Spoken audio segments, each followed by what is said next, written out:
Hola muchachos, hoy vamos a hablar del subjuntivo con las expresiones impersonales y las expresiones de voluntad.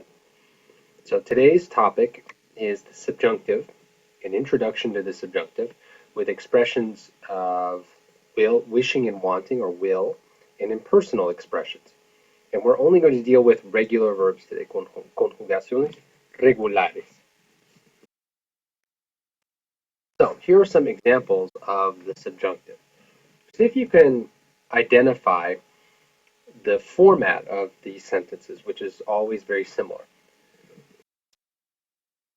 So, in short, see if you can get what's going on here. Es bueno que el médico te examine cada año. Es malo que tú comas mucha comida grasosa.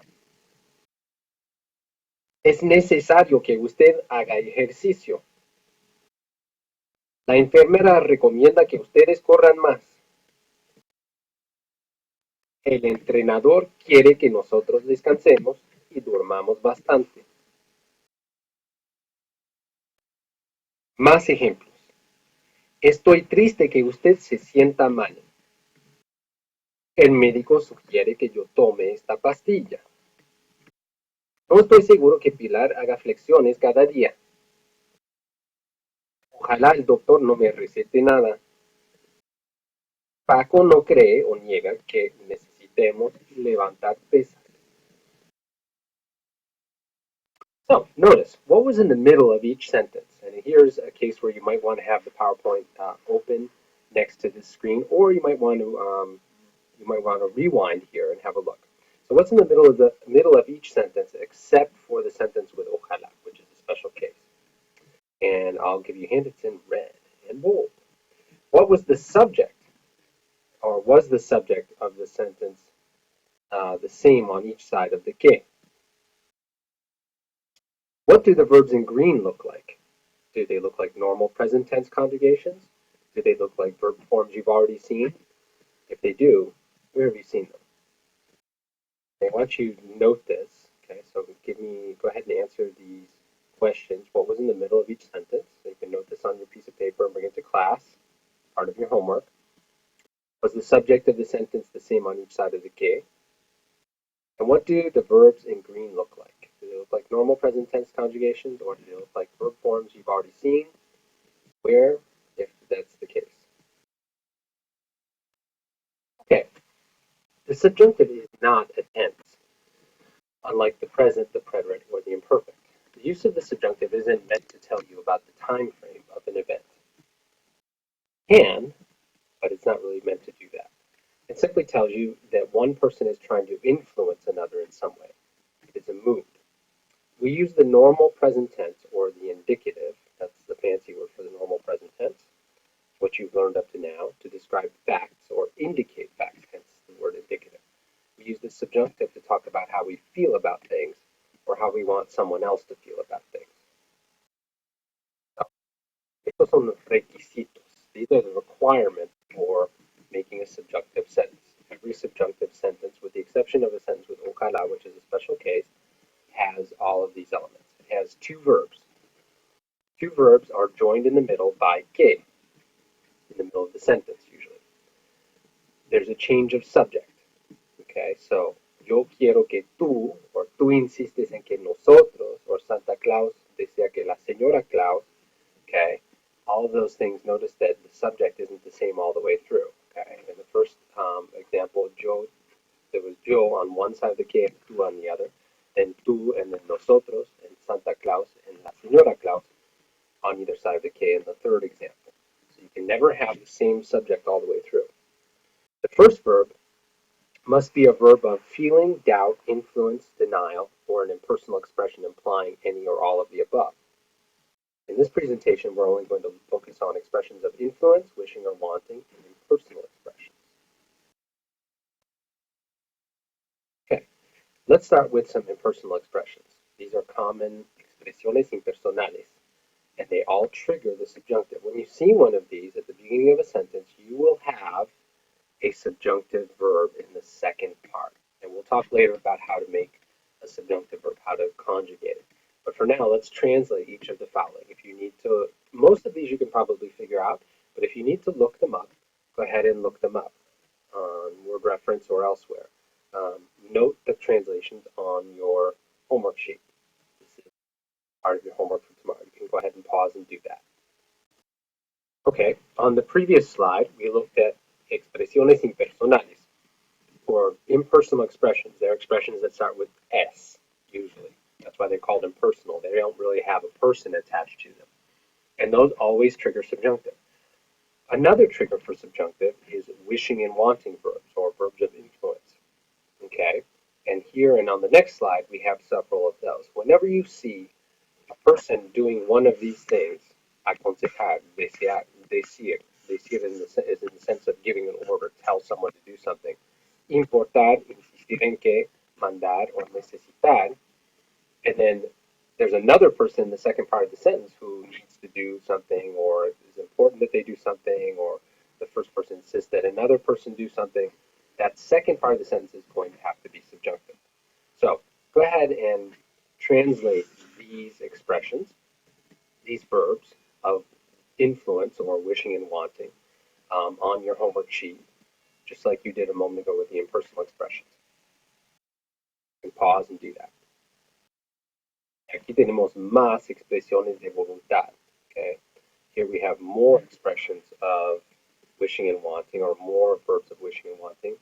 Pedir que, preferir que, prohibir que, querer que. Remember the stem changes, I've noted them for you. Recomendar que, rogar que, sugerir que, esperar que, and ojalá is the last one. Okay, I would like you to note what each of these means again. So go ahead and look them up if you don't remember. Most of them you should be able to translate. Remember that que just means that. So the first one, for example, I'm going to do it for you, is to ask that. Pretty simple.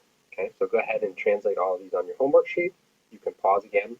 Remember, this is part of your homework. Okay, aquí tenemos un ejemplo. I'm going to show you an example visually so you can get an idea. Here's a subjunctive sentence with a verb of wishing and wanting or influence, querer. Aurelia, my daughter on the left, quiere que. Now we change the subject. We're not talking about Aurelia anymore. She wants someone else to do something. So, quiere que su hermana, which is the second subject, a different person, monte en su bicicleta.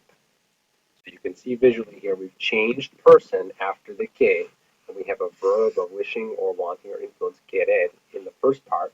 In the second part, notice our verb. It's not the usual monta, which would be the present tense conjugation of montar. It's now monte.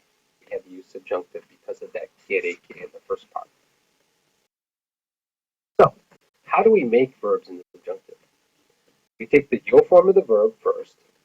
I'll take the verb traer as an example. So, traigo. We take off the o, and we end up with trae in this case. And then we add opposite endings. So, traer ends in er, so we're going to add ar verb endings. If we had a verb in ar like hablar, we would add er endings. The only thing you have to be careful of is the yo form does not have an o on the end. It follows that opposite pattern. So, traiga, traigas, traiga, traigamos, traigáis, and traiga. Okay, here are our opposite endings. If you're conjugating an AR verb in the subjunctive, you're going to have the endings es, hemos, es, e. If you're conjugating an ER or IR verb in the subjunctive, you're going to end up with the following endings: a, as, amos, ais, an. Okay, let's have a look now at a few exceptions here.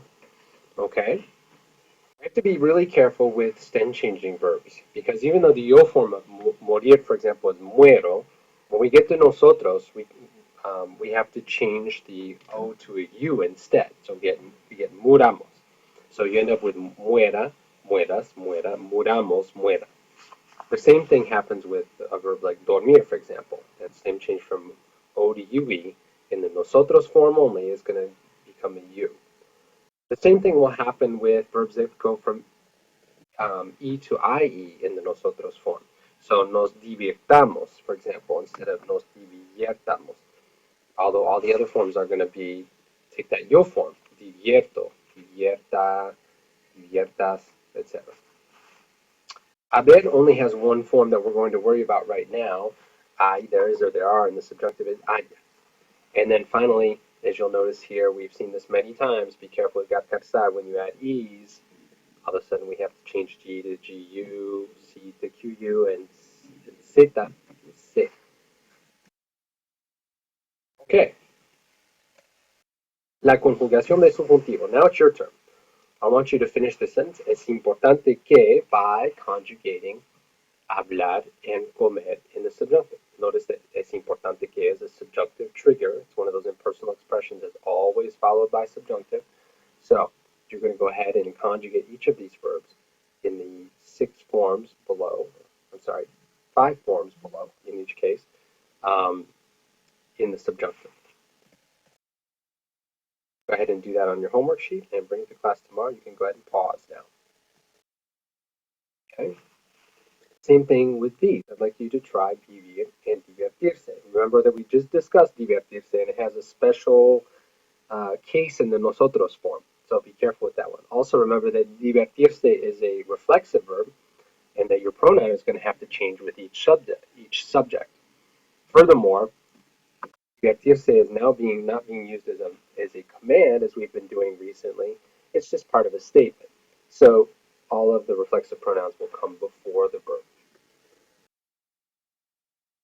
Okay, unos ejemplos. Here are some examples. See if you can complete these sentences giving the proper form of the verb. Notice that es importante que is one of our subjunctive trigger expressions.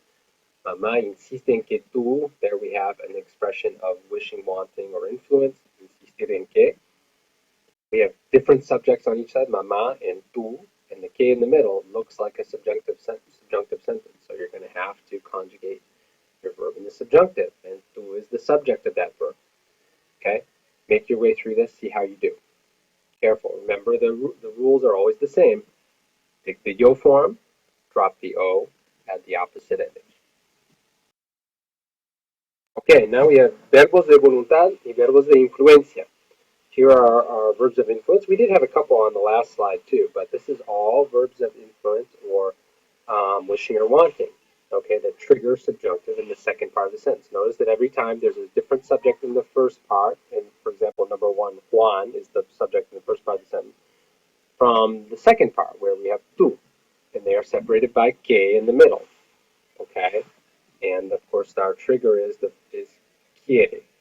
Okay, Juan, subject 1, quiere, subjunctive trigger, que, always in the middle, tú, different subject, and now conjugate your verb. Okay, in the subjunctive. There is one sentence in here that doesn't require subjunctive. See if you can figure out which one it is and conjugate your verb accordingly. Okay. Remember to bring this to class tomorrow to show me your homework. Gracias y hasta mañana.